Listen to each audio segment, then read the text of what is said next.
The fall gaming season is kicking off a big way in September. We've got so many games across a wide variety of genres, 14 total PlayStation games to go over for the month of September, and that's what we're going to be covering in this video. These are the games that you have to be looking forward to next month. September's bringing with it a ton of games, and it's really kicking off this fall gaming season that is expected to be loaded with game releases. So without further ado, let's get right into 14 epic PlayStation 4 games coming in September 2018. First up, we have Genesis Alpha 1. Genesis Alpha 1 is set in a near future ravaged by wars, corrupt regimes, and devastating pollution. Influential corporations have created the Genesis program in a last-ditch attempt to save humanity. As the captain of a Genesis starship, you journey into uncharted space on the ultimate mission. Build and manage space vessel, farm resources, deal with terrifying alien infestations, clone creatures, and explore a vast, randomly generated universe. Genesis Alpha 1 hits September 4th.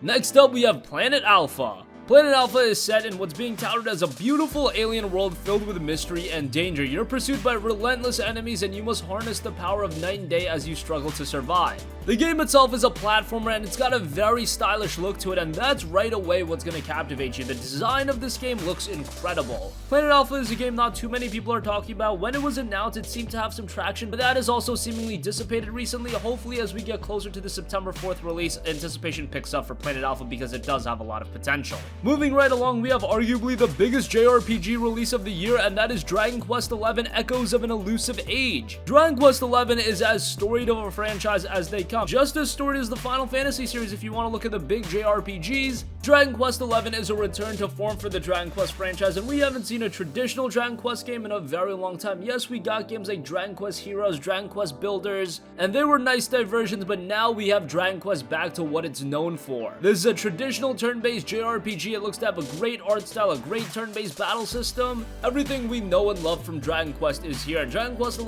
Echoes of an Elusive Age will drop on September 4th. Next up, we have Destiny 2 Forsaken. Yes, Destiny 2 is not the most popular game in the world, but it looks like it's going the same path of Destiny, where the initial game wasn't all too great, but then the expansions made it so much better. Forsaken is the third major expansion, and it's beginning year 2 of Destiny 2. You can compare it to Destiny's Taken King expansion, and Forsaken will have a large overhaul on gameplay. It'll also have a big story influence, and a large portion of the expansion will take place in the Reef. And it's said that this raid has more bosses than any previous raid. Destiny 2 Forsaken will be dropping on September 4th.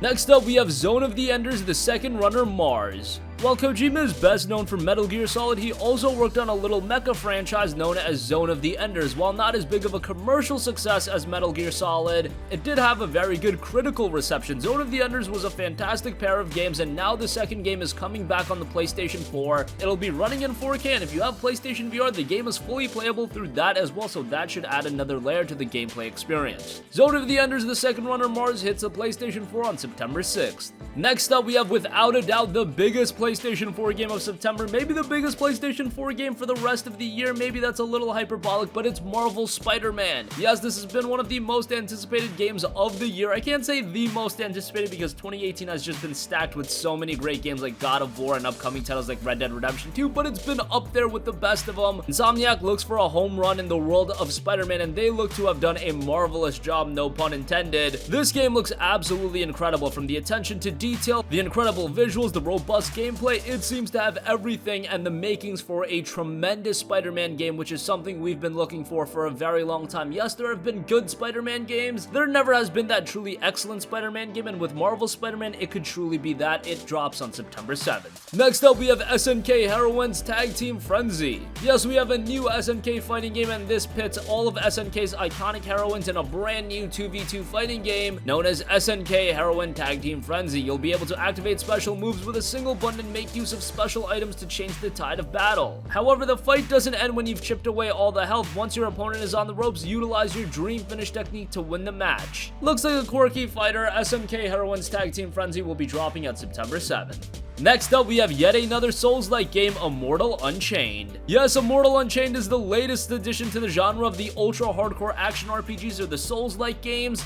but this one's a lot different as it's played more of like a shooter. You take the role of a living weapon and unleash to stop the source of a cataclysmic event threatening to end all worlds. Discover the secrets of these worlds, master the unique but lethal gun combat, and defeat legendary bosses. Immortal Unchained has the unfortunate fate of being released on the same day as Marvel's Spider-Man. I think we know what game is going to take the majority majority of attention. I'm sure the developers didn't have a say in the release date, but Immortal Unchained will be dropping on September 7th, the same day as Marvel's Spider-Man. Next up, we have Boundless. Boundless has you play as a cat-like avatar around procedurally generated planets made up of various types and shapes of blocks. You interact with these blocks and discover ancient technologies to help craft tools, weapons, and machines which can then be used to shape the world around you. And then you can create buildings, vast cities, and guilds. Eventually, you'll be able to open warps and portals to other worlds. Boundless is hitting the PlayStation 4 on September 11th.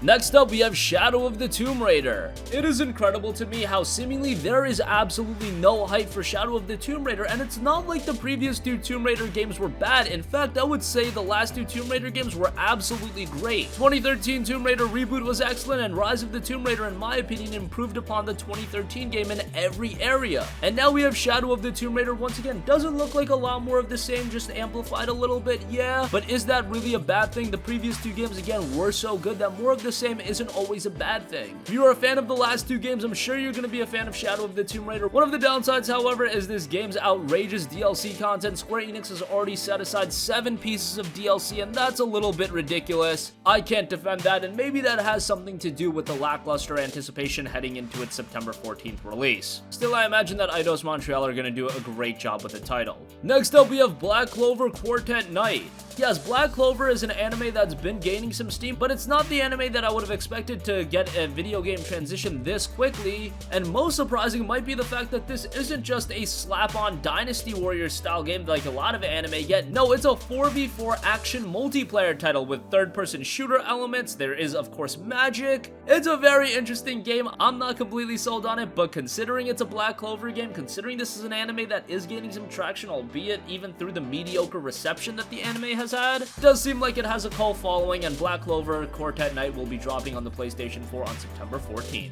Next up, we have a game that's going to make so many gamers nostalgic, and that is Spyro Reignited Trilogy. Yes, the first 3 Spyro games are back in Spyro the Dragon, Spyro 2 Ripto's Rage, and Spyro Year of the Dragon. The original trilogy is being remade for the PlayStation 4, and these games look incredible. Yes, it's being done in the vein of Crash Bandicoot Insane Trilogy. When you look at Spyro Reignited Trilogy, honestly, the level of visual leap that it's taking seems to be even higher than the Insane Trilogy last year.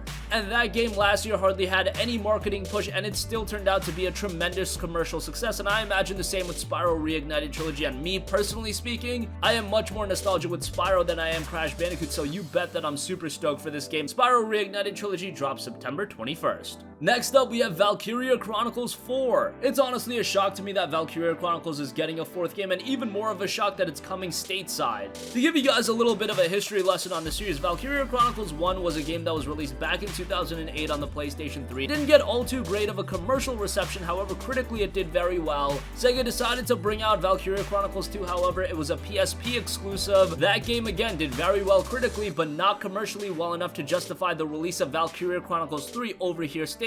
Valkyria Chronicles 3 did come out on the PSP, but it never came over outside of Japan. However, after the release of Valkyria Chronicles Remastered, it seemed that did well enough to justify the release of Valkyria Chronicles 4, and this is taking place parallel to the first game. It looks like it has that same Valkyria Chronicles presentation, and that's definitely a good thing. That great tactics-based gameplay seems to be intact, and we'll get our hands on Valkyria Chronicles 4 on September 25th, but I should let you guys know there is an absolutely free demo available right now on the PlayStation Store. It'll take you through the prologue as well as the first 2 chapters of the game, so if you're not completely sold on Valkyria Chronicles 4, have a look at that. And lastly, we have Life is Strange 2.